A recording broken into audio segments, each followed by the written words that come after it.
तो कहानी के शुरू में हम एक लड़के को देखते हैं जो अपने भाई को ढूंढ रहा था। वो उसे ढूंढता हुआ एक पार्टी में आ जाता है जहाँ पर सभी लोग बहुत ज्यादा मजे कर रहे थे। वहीं पर कोई उसे बताता है कि उसका भाई ऊपर वाले कमरे में है। जब वो लड़का ऊपर कमरे में जाता है तो देखता है उसका भाई बुरी हालत में था और वो उनके डैड के बारे में अजीबोगरीब बातें कर रहा था। ये सुनकर वो लड़का डर जाता है क्योंकि इनके डैड को तो मरे हुए बहुत साल हो गए थे। वो अब अपने भाई को नीचे ले आया था। तभी उस लड़के का भाई उस पर चाकू से वार करता है और फिर बाद में उसने अपनी जान ले ली थी। ये देखकर पार्टी में लोग बहुत ज्यादा डर गए थे। अब आगे हमें कहानी में 17 साल की लड़की मिया दिखाई जाती है जो अपनी मॉम की मौत के बाद अपने रिश्तेदारों के साथ थी। वहीं पर मिया के डैड भी थे। उन्हें देखकर ऐसा लग रहा था कि मिया के ताल्लुकात उसके डैड के साथ बिल्कुल भी अच्छे नहीं हैं। तभी उसे उसकी दोस्त जेड के भाई की कॉल आती है जो फुटपाथ पर बैठा अपनी बहन जेड का इंतजार कर रहा था, मगर वो उसे लेने नहीं आई थी। इसीलिए उसने मिया को कॉल की कि उसकी बहन उसे लेने आना भूल गई है, तो इसीलिए वो उसे घर छोड़ दे। मिया अब अपनी गाड़ी लेकर उधर पहुँच गई थी। वो जेड के भाई जिसका नाम रायली होता है उसे ले लेती है। जाते हुए वो खूब मजे में गाड़ी चलाती है। तभी रास्ते में इनकी गाड़ी के आगे अचानक से जख्मी हालत में कैंगरू आकर लेट जाता है। मिया बार बार अपनी गाड़ी उस कैंगरू के पास ले जाती है मगर अपनी गाड़ी को रोक देती है। वो उस कैंगरू की जान नहीं लेना चाहती थी, इसीलिए ये दोनों उस कैंगरू को वहीं पर छोड़कर आगे चले गए थे। वो अब रायली को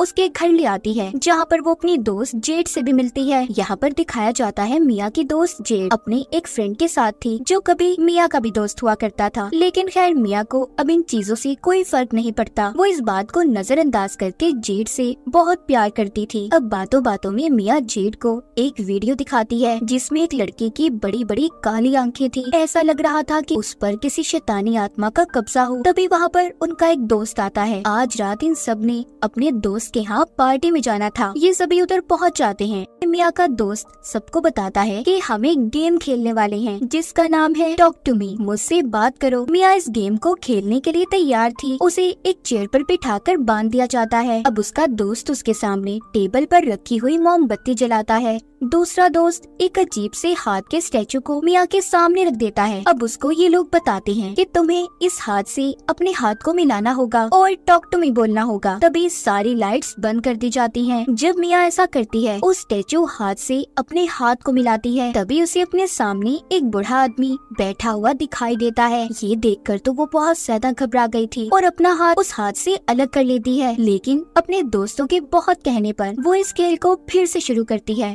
दोबारा से उस हाथ से अपने हाथ को मिलाती है और कहती है आई लेट यू इन, कि मैं आपको अंदर जाने देती हूँ। मतलब कि इस खेल में कोई भी अगर बुरी ताकत थी तो मिया उसे अपने अंदर आने की इजाजत दे रही थी। वो अब अपने सामने जेड के भाई रायली को देखती है और कहती है वो तुम्हारे पीछे खड़ा है, वो तुम्हें पसंद करता है। ये बात सुनकर रायली को घबराहट होने लगी थी क्योंकि वो तो अपने दोस्तों के बीच में बैठा था। वो सोचता है आखिर उसके पीछे कौन हो सकता है। मिया की आंखें काली पड़ चुकी थी। वो रायली से कहती है कि यहाँ से भाग जाओ। तभी 90 सेकंड का वक्त पूरा हो गया था। मिया के दोस्त उसके हाथ को उस अजीब हाथ से अलग कर देते हैं। मोमबत्ती को भी बुझा दिया गया था। मिया अपने होश में आ गई थी। मिया के साथ आखिर हुआ क्या था ये तो हमें कहानी में आगे जाकर पता चलेगा। रात को रायली मिया की बातें सोच कर सो नहीं पा रहा था। उसे अकेले कमरे में बहुत ज्यादा डर लग रहा होता है, इसीलिए वो अपनी बहन जेड के कमरे में जाता है मगर वो भी उसे अपने साथ सुलाने से मना कर देती है। तभी वो लाउंज में लीटी मिया के पास जाकर लेट जाता है जो आज रात उनके घर पर ही रुकी थी। मिया रायली को अपने सपने के बारे में बताती है जो हमेशा उसे आया करता था। वो बताती है मैं अपने सपने में देखती हूँ कि मैं एक शीशे के आगे खड़ी हूँ लेकिन मुझे उसमें अपना रिफ्लेक्शन अक्स नजर नहीं आ रहा। फिर वो दोनों गेम के बारे में बात करते हैं तो मिया बताती है कि मुझे उस वक्त ऐसा लग रहा था कि जैसे मैं हवा में तैर रही हूँ। अब यही बातें सुनते सुनते रायली सो जाता है। मिया उसके हाथ से उसका फोन लेकर साइड पर रखती है और प्यार से उसके सर पर हाथ फेरती है। जब वो ऐसा कर रही थी हम उसके हाथ को देखते हैं जो अजीब किसी शैतान काली ताकत का लग रहा था।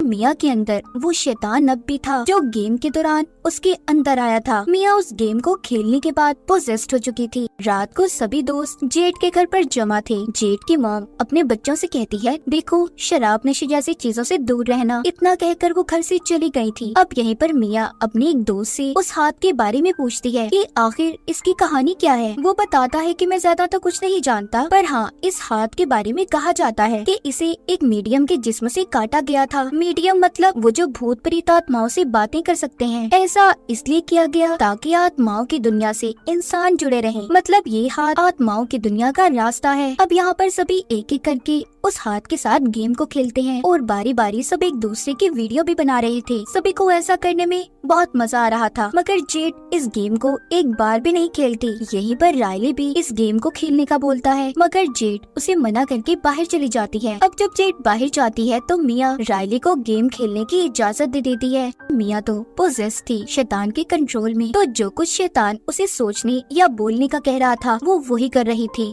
रायली अब जब उस गेम को शुरू करता है और वो हाथ पकड़ता है, आई लेट यू इन कहता है, वैसे ही उसके अंदर मिया की मॉम की आत्मा आ जाती है जो कि मिया से बात करने लगी थी। मगर तब तक वो वक्त पूरा हो गया था जो सब दोस्तों ने रायली को गेम खेलने के लिए दिया था। लेकिन मिया ने अपने मॉम की आत्मा को महसूस किया था, उसे उनकी आवाज भी आ रही थी। पर तभी उन आत्माओं की दुनिया से रायली को पसंद करने वाला शैतान उसके अंदर आ जाता है। मतलब कि जो कहानी के शुरू में मिया ने रायली को बताया था कि वो तुम्हारे पीछे खड़ा है, अब वो शैतान रायली के अंदर था। तभी रायली अपने सर को टेबल पर जोर जोर से मारता है। थोड़ी देर बाद उधर पुलिस भी आ गई थी और रायली के मामले में पूछताछ करने लगती है। उसकी बहुत बुरी हालत थी, इसीलिए उसे हॉस्पिटल ले जाया जाता है। इन सब के बाद मिया अब जब रात को घर पहुंचती है तो उसके डैड उससे बात करने की कोशिश करते हैं, मगर वो अपने कमरे में चली गई थी और अपने डैड से कोई बात नहीं करती। फिर कुछ देर के बाद वो हॉस्पिटल में जाती है जहाँ पर रायली दाखिल था। अब वो जानती थी कि हॉस्पिटल जाकर उसे रायली के घर वालों का सामना करना था, क्योंकि गेम खेलने की इजाजत इसी ने दी थी। जैसे ही वो हॉस्पिटल पहुंचती है होता भी ऐसा ही है जैसा कि उसने सोचा था। जेड उस पर बहुत गुस्सा करती है, कहती है कि तुम्हारी हिम्मत कैसे हुई, तुम्हारी वजह से मेरा भाई आज इस हालत में है। ये सुनकर मिया बहुत दुखी हो गई थी और जेड के दोस्त के साथ अपने घर आ जाती है। लेकिन आज रात वो अपने घर अकेले नहीं रुकना चाहती थी, इसलिए जेड के दोस्त को अपने घर पर रुकने का कहती है। वो इन सब चीजों से बहुत ज्यादा तंग आ चुकी थी। मिया अपने घर आकर बेड पर लेट जाती है और अपनी मॉम की वीडियो देख रही थी कि तभी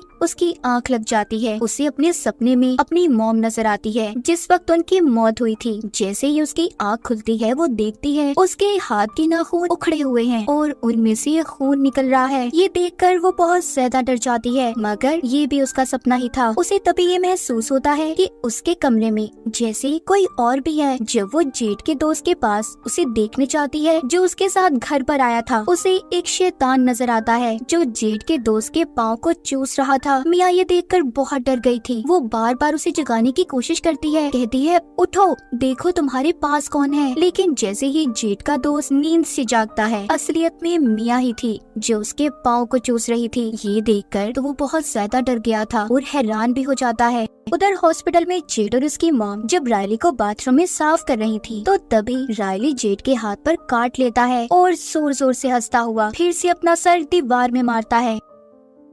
शैतान बार बार मिया को भी ये एहसास दिला रहा था कि रायली बहुत दुख में है, तो उसे तुम उसके दुख से आजाद कर दो, यानी कि मार दो। मिया इन सब के बारे में अपने सभी दोस्तों से बात करती है। फिर वो उसी लड़के के पास जाते हैं जिसको हमने कहानी के शुरू में देखा, जिसके भाई ने भी अपनी जान ले ली थी। वो लड़का उन्हें यही बताता है कि वो हाथ एक शैतानी हाथ है, आत्माओं की दुनिया का रास्ता। इससे ज्यादा मैं उसके बारे में और कुछ नहीं जानता। इसीलिए मिया के जितने भी दोस्त थे कुछ ना कर पाने की वजह से अपने अपने रास्ते चल देते हैं। अब मिया, जेड और उसका दोस्त तीनों हॉस्पिटल वापस आते हैं। वो ये सोच रहे थे कि शायद उस दिन गेम में कुछ अधूरा रह गया हो कि जब रायली वो गेम खेल रहा था तो उसने अपना सर जब टेबल पर मारा, इसी उसमें सब लग गए और उस मोमबत्ती को बुझाना भूल गए। तभी वो शैतान असल दुनिया में आ गया और अब रायली के अंदर है। वो अब उस शैतानी हाथ को रायली के हाथ में देते हैं, पर कुछ भी नहीं होता। मिया ये सोचती है कि अगर रायली कुछ बोल नहीं रहा तो क्या पता वो मर गया हो। इसीलिए अब वो उस हाथ से अपना हाथ मिलाती है और कहती है,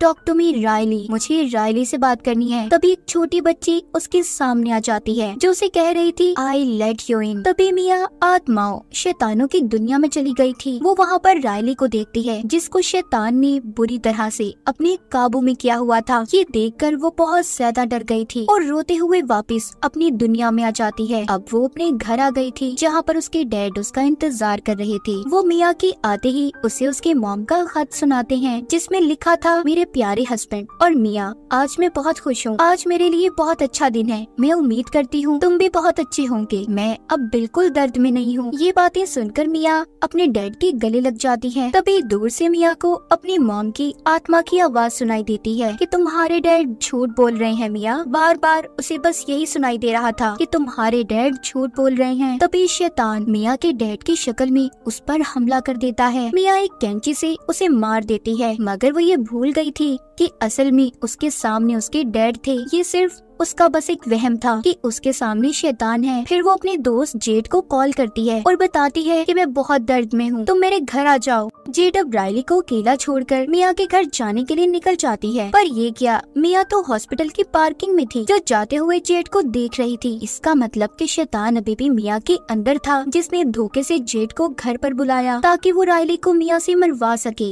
अब मियाँ हॉस्पिटल से रायली को व्हील चेयर पर बिठाकर रोड पर ले आई थी। दूसरी तरफ जेड मियाँ के घर पहुंचकर उसे बार बार कॉल कर रही थी। अब जब मियाँ उसकी कॉल नहीं उठाती तो वो उसके घर के अंदर जाती है और देखती है कि मियाँ के डैड खून में लथपथ पड़े हैं। ये देखकर जेड को सब कुछ समझ आ गया था। वो अपनी मॉम को कॉल करके मियाँ के बारे में बताती है और अब वो जल्दी जल्दी हॉस्पिटल पहुँचती है तो देखती है मियाँ रायली को व्हील चेयर पर रोड के दरमियान में ले जा रही थी। मियाँ दिल ही दिल में ये सोच रही थी कि उसे रायली को मारना चाहिए या नहीं, जैसा कि उसने कैंगरू के बारे में सोचा था जो हमने कहानी के शुरू में भी देखा। तभी यहाँ पर मियाँ की मॉम की शक्ल में वो शैतान आता है जो बार बार उसे रायली को मारने के लिए उकसा रहा था। तभी मियाँ यहाँ पर गाड़ी के सामने रायली को फेंकने के बजाय खुद कूद जाती है, लेकिन जेड ने उसे बचा लिया था। अब वो जख्मी हालत में हॉस्पिटल में थी, जहाँ पर वो शीशे में खुद को देखती है तो उसे अपना अक्स नजर नहीं आता और बेहोश हो जाती है। उसका बुरा सपना सच हो गया था। वो आत्माओं की दुनिया में फंस गई थी। उसे